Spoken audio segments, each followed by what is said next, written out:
കഴിഞ്ഞ ദിവസം വൈകുന്നേരം മുതൽ സോഷ്യൽ മീഡിയയിൽ നിറഞ്ഞു നിൽക്കുന്ന കരുത്താർന്ന ഒരു അമ്മയാണ് പ്രഭാവതി അമ്മ.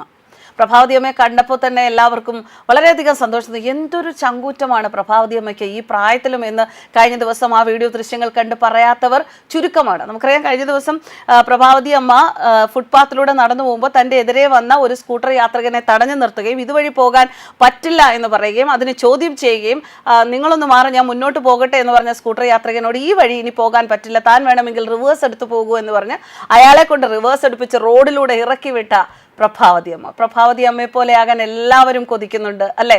ശരിക്കും ഇതുപോലെയുള്ള ഒരു പൗരബോധം തന്നെയാണ് നമ്മുടെ നാട്ടിൽ ഓരോ വ്യക്തിക്കും വേണ്ടത്. സ്ത്രീ ആയാലും പുരുഷനായാലും ഇതുപോലെയുള്ള കാര്യങ്ങൾക്ക് പ്രതികരണ ശേഷിയുള്ളവരായിരിക്കണം. ഈ പൗരന്മാർ എന്ന് പറഞ്ഞാൽ വെറുതെ പൗരബോധമുള്ളവർ എന്ന വാക്കുകളിൽ മാത്രം കൊണ്ടു നടക്കാൻ പാടുള്ളവരല്ല. അത് പറഞ്ഞ് പ്രതികരിച്ച് അത് നമ്മുടെ ഉള്ളിലുള്ള ആ ഒരു ഫീലിങ്ങിനെ അതിന് പൊതുസമൂഹത്തിൽ ബോധ്യപ്പെടുത്തുകയും വേണം. ഇത്തരം കൊള്ളരുതായ്മകൾക്കെതിരെ പ്രതികരിക്കുകയും വേണം എന്ന് തന്നെയാണ് പ്രഭാവതി അമ്മ കഴിഞ്ഞ ദിവസം തൻ്റെ ആ ഒരു അനുഭവത്തിലൂടെ കേരളത്തെ ഒന്നടങ്കം പഠിപ്പിച്ചത്. ഇപ്പോൾ ഈ അമ്മയെക്കുറിച്ച് നടൻ ജോയ് മാത്യു എഴുതിയ ഒരു കുറിപ്പ് ശ്രദ്ധേയമാവുകയാണ്. ആ കുറിപ്പ് വായിക്കാം.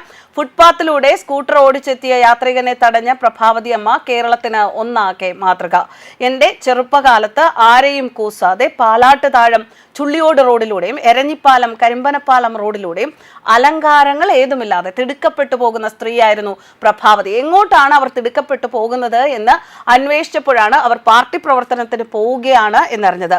നാട്ടുകാർ അവരെ സ്നേഹപൂർവ്വം പ്രഭേച്ചി എന്ന് വിളിച്ചു. പിന്നീട് അവർ രാഷ്ട്രീയ പ്രവർത്തനം അവസാനിപ്പിച്ചു. പക്ഷെ പോരാട്ട വീര്യവും പൗരബോധവും അവരെ വിട്ടുപോയില്ല എന്ന് ജോയ് മാത്യു ഫേസ്ബുക്കിൽ കുറിച്ചു. ഇന്നത്തെ പല ചെറുപ്പക്കാർക്കില്ലാത്ത സ്വാതന്ത്ര്യബോധവും പൗരബോധവും കോഴിക്കോട്ടുകാരനായ എനിക്ക് മാത്രമല്ല കേരളത്തിന് ഒന്നാകെ മാതൃകയായി. അഭിവാദ്യങ്ങൾ പ്രഭേച്ചി. ഇങ്ങനെയാണ് ജോയ് മാത്യു കുറിപ്പിൽ പറയുന്നത്. കോഴിക്കോട് ചാലപ്പുറം സ്വദേശിയാണ് പ്രഭാവതി അമ്മ. പ്രഭാവതി അമ്മയുടെ ധീരതയാണ് സോഷ്യൽ മീഡിയ കഴിഞ്ഞ ദിവസം ഏറ്റെടുത്തത്. ഗതാഗത മന്ത്രി K B Ganesh Kumar MVD Kerala ഉൾപ്പെടെ പ്രഭാവതി അമ്മയെ അഭിനന്ദിച്ച് രംഗത്തെത്തുകയും ചെയ്തു. കോഴിക്കോട് എരഞ്ഞിപ്പാലം ട്രാഫിക് സിഗ്നലിന് സമീപമായിരുന്നു ഈ സംഭവം നടന്നത്. അമ്മ ഫുട്പാത്തിലൂടെ നടന്നു വരുമ്പോൾ സിഗ്നൽ മറികടക്കാൻ ഫുട്പാത്തിലേക്ക് കയറ്റിയ ഒരു സ്കൂട്ടർ പ്രഭാവതി അമ്മ തടയുകയായിരുന്നു. റോഡിൽ തിരക്ക് കൂടുമ്പോൾ ഇരുചക്ര വാഹനങ്ങൾ നിയമം തെറ്റിച്ച് ഫുട്പാത്തിൽ കയറ്റി ഓടിക്കുന്നത് ഒരു സ്ഥിരം കാഴ്ചയാണ്. നമ്മൾ എല്ലാവരും പലയിടത്തും കാണാറുള്ളതാണ്, നമ്മളിൽ പലരും ചെയ്യാറുള്ളതാണ്. കഴിഞ്ഞ ദിവസം ഇന്നലെ ആദ്യം ഞാൻ വണ്ടി തടഞ്ഞു. വണ്ടിയുടെ അരികിലൂടെ നടന്നു പോയിക്കൊള്ളാൻ പറഞ്ഞു. ഞാൻ സമ്മതിച്ചില്ല. അയാൾ വണ്ടി അവിടെ വളയ്ക്കട്ടെ എന്ന് പറഞ്ഞു. ഞാൻ സമ്മതിച്ചില്ല. ഫുട്പാത്ത് ഇതിനുള്ളതല്ലല്ലോ. പ്രഭാവതി അമ്മയുടെ വാക്കുകൾ ഇതായിരുന്നു. മുൻപൊരിക്കൽ ഫുട്പാത്തിലൂടെ വന്ന വാഹനം തടഞ്ഞ പ്രഭാവതി അമ്മയെ വണ്ടി ഓടിച്ച് യുവാവ് അടിക്കുകയും SP പരാതി നൽകിയതോടെ യുവാവിനെ വിളിച്ച് താക്കീത് നൽകുകയും ചെയ്തിരുന്നു. അപ്പോൾ ഇത് ആദ്യത്തെ അനുഭവമല്ല പ്രഭാവതി അമ്മയ്ക്ക്. മഹിളാ അസോസിയേഷന്റെ ജില്ലാ കമ്മിറ്റി അംഗമായിരുന്നു പ്രഭാവതി അമ്മ. 1970 കാലഘട്ടത്തിൽ ഡ്രൈവിംഗ് പഠിച്ച വ്യക്തിയാണ്. അന്ന് ഫുട്ബോൾ കളിക്കാറുമുണ്ടായിരുന്നു. ജോയ് മാത്യുവിന്റെ കുറിപ്പിലൂടെ ഈ അമ്മയെക്കുറിച്ച് കൂടുതൽ മനസ്സിലാക്കാൻ നമുക്ക് സാധിച്ചിരിക്കുകയാണ്.